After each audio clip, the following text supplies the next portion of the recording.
Hi, I finished another from the Yoto Carnegie list, and this is on the shortlist, and it is now the final book of the shortlist. I have read all of the ones on the shortlist. I still got 4 more to read to complete the long list, which I will do. But I have now completed the shortlist. And this one is called, wait for it, Safiyyah's War by Hiba Noor Khan. And it's set in World War II in Paris.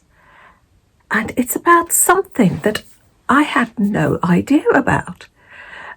This is why I like reading long lists and short lists, because sometimes they will throw up a book that will give me information about something that I had no idea about. So it widens my horizons.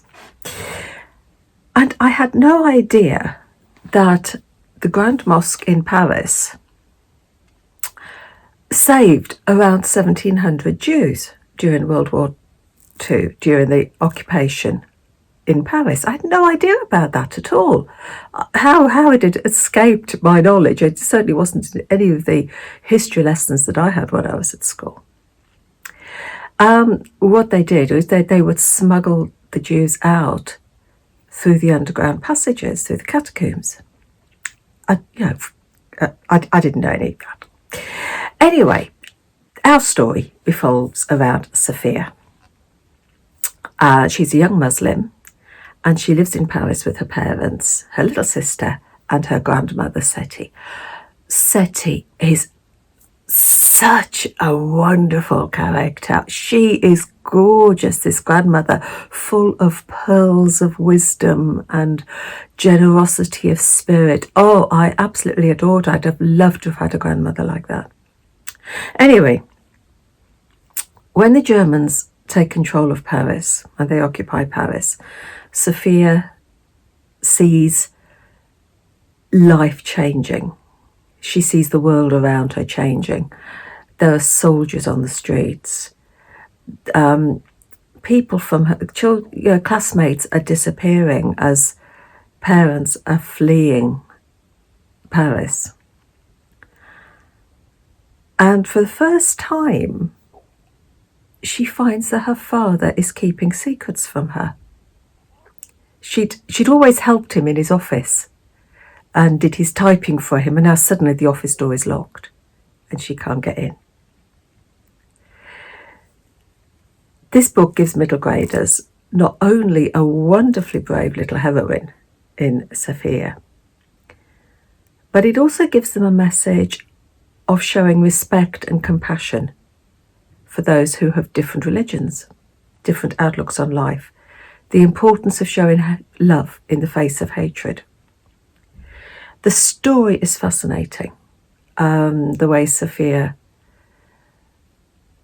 helps, her bravery, her courage, her determination.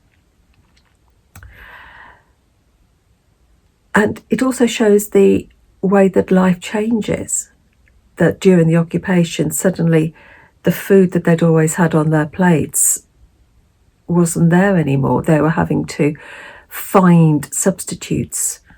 The rich meals that they'd always had were no longer your sort of thin vegetable soups and stuff like that.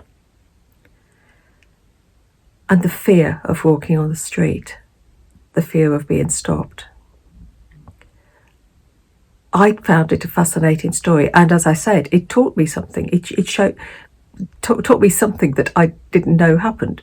It gave me information that was out there, but it had never come my way. It's something about a period of history that I had no idea about.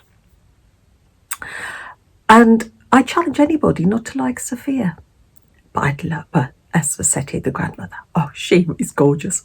I want to adopt her. So yes, it's on the Carnegie shortlist.